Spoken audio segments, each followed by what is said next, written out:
இந்த மாதிரி ஒரு டிஷ் உங்களோட வாழ்க்கையிலே ட்ரை பண்ணிக்க மாட்டீங்க. எப்படி செய்கிறேன்னு சொல்லித்தாரேன், பார்ப்போம் வாங்க. அஸ்ஸலாமு அலைக்கும் உறவுகளே. போயிட்டும் இந்த பன்னுக்கு இவ்வளோ அளப்பற தேவைதானான்னு நீங்கள் கேட்கலும் கொஞ்சம் தேவைதான். ஏன்னு சொன்னால் நான் இந்த பன் செஞ்சது வந்துட்டு கொஞ்சமாக மா சேர்த்துட்டு அதுக்கப்புறம் கொஞ்சம் பனானா மிக்ஸ் அதுக்கப்புறம் ஆட்டா மா சேர்த்து தான் செஞ்சிருந்தேன். அளவுகள் எல்லாம் ஸ்க்ரீனில் தந்திக்கிறேன். உங்களுக்கு வந்துட்டு பனானா மிக்ஸ் எல்லாம் போட்டு செய்கிறது விருப்பம் இல்லாண்டா தாராளமாக மைதா மட்டும் சேர்த்து செஞ்சுக்கலும். ஃபஸ்ட்டாக ஈஸ்ட்டை வந்துட்டு ஆக்டிவேட் பண்ணிக்கணும். அதுக்கப்புறம் மாவுக்கு கொஞ்சம் கொக்கோ பவுடர் சேர்த்திக்கிறேன். இது ஆப்ஷனில் தான், விருப்பம் இல்லாட்டி ஸ்கிப் பண்ணிடலாம்.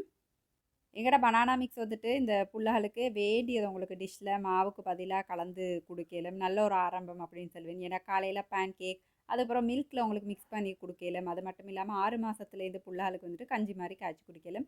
இது வரைக்குமே நிறைய பேர் புள்ளைகளுக்கு கொடுத்துட்டு நிறைய நல்ல நல்ல ஃபீட்பேக் சொல்கிறீங்க, சந்தோஷமாக்குது. Thanks a lot. புள்ளைகளோட வெயிட்டை வந்துட்டு ஆரோக்கியமாக அதிகரிக்கணும்னா வாட்ஸ்அப்பில் இந்த நம்பருக்கு ஆர்டர் பண்ணிக்கலாம். கொழும்பு குருநாகலில் உள்ளவங்களுக்கு இந்த கடைகள்லாம் அவைலபிளாக இருக்குது.